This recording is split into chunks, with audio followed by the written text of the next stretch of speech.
മിശിഹായിൽ പ്രിയമുള്ള സഹോദരീ സഹോദരന്മാരെ, പ്രിയമക്കളെ, ഇന്നേ ദിവസം ശ്രീ യോഹന്നാൻ അറിയിച്ച നമ്മുടെ കർത്താവ് മിശിഹായുടെ പരിശുദ്ധ സുവിശേഷം 17-ാം അധ്യായം 4-ാമത്തെ വാക്യം. Saint John's gospel chapter 17 verse 4. അവിടുന്ന് തന്നെ ഏൽപ്പിച്ച ജോലി പൂർത്തിയാക്കിക്കൊണ്ട് ഭൂമിയിൽ അവിടുത്തെ ഞാൻ മഹത്വപ്പെടുത്തി. ദൈവം ഏൽപ്പിച്ച ജോലി അത് പൂർണ്ണതയിൽ നിറവേറ്റുമ്പോൾ അത് ദൈവമഹത്വം ചാർത്തുന്നതാണ് എന്നുള്ളത് നമുക്കറിയാം. അതാണ് ഈശോ സംതൃപ്തിയോടെ തമ്പുരാന്റെ മുമ്പിൽ പ്രാർത്ഥിച്ചത്. നമ്മൾ എന്തുമാത്രം ജോലികൾ പലപ്പോഴും ചെയ്യുന്നുണ്ട്. എന്നാൽ ഒരുപക്ഷെ ഒരു കപ്പ്യാരെ നിങ്ങൾക്ക് പരിചയം കാണുകയും മാനന്തവാടി രൂപതയിലുള്ള ഒരു ജോയിച്ചേട്ടനാണ് ഞാൻ ഈ പറഞ്ഞു വരുന്നത്.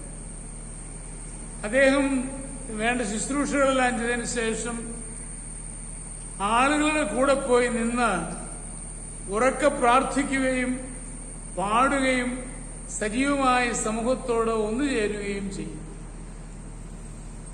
പൊതുവെ അങ്ങനെ നമ്മൾ ദേവാലയ ശുശ്രൂഷകളെ കാണാറില്ല. എന്നാൽ അദ്ദേഹം അതിൽ സംതൃപ്തി കണ്ടെത്തുന്നു, നിറവ് കണ്ടെത്തുകയാണ്. ദൈവം നമ്മളെ ഏൽപ്പിച്ച ജോലി അതെന്താണോ അതിൽ പൂർണ്ണ വിശ്വസ്തത പുലർത്തുമ്പോഴാണ് ദൈവമഹത്വം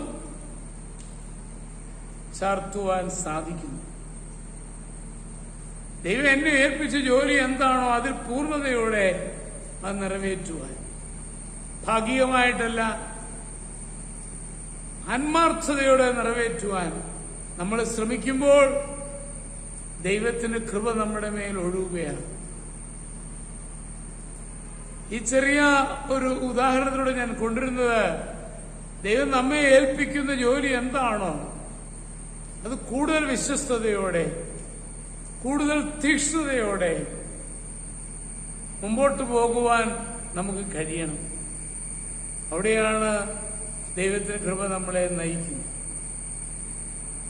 നമ്മുടെ കർത്താവ് മിശിഹായുടെ കൃപയും പിതാവായ ദൈവത്തിന്റെ സ്നേഹവും പരിശുദ്ധാത്മാവിന്റെ സഹവാസവും പരിശുദ്ധ അമ്മയുടെ മധ്യസ്ഥതയും നിങ്ങളെല്ലാവരോടും കൂടി ഉണ്ടായിരിക്കും, എപ്പോഴും എപ്പോഴും എന്നേക്കും. ആമേൻ.